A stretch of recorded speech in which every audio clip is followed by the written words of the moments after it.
அவரால் கூடுமான வரைக்கும் பிரசங்கிக்கணும் அப்படின்ற ஒரே ஒரு நோக்கம் மட்டும்தான். ஏன்னா கிறிஸ்து உயிர்த்தெழுந்தது போல ஒரு நாள் நாமளும் உயிர்த்தெழுவோம் அப்படின்றது, அந்த நிச்சயத்தை எல்லாருடைய இருதயத்திலும் விதைக்கணும் அப்படின்றது தான் பவுலுடைய நோக்கமாக இருந்தது. அதை தான் அவர் இங்கே சொல்கிறாரு. நான் இவ்வளோ பிரயாசப்பட்டு இங்கே பிரசங்கிக்கிறேன்னு சொல்லும்போது அவருடைய உயிர்த்தெழுதலை தான் நம்ம பிரசங்கிக்கிறோம்.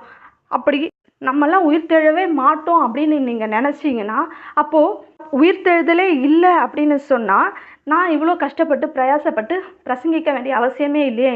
நார்மலாக நம்ம புசிப்போம், குடிப்போம், நாளைக்கு சாவோம் அப்படின்னு சொல்லி வாழ்ந்துட்டு போகலாமே.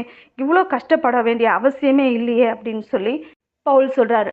மோசம் போகாதிருங்கள், ஆகாத சம்பாஷணைகள் நல் ஒழுக்கங்களை கெடுக்கும் அப்படின்னு சொல்கிறாரு.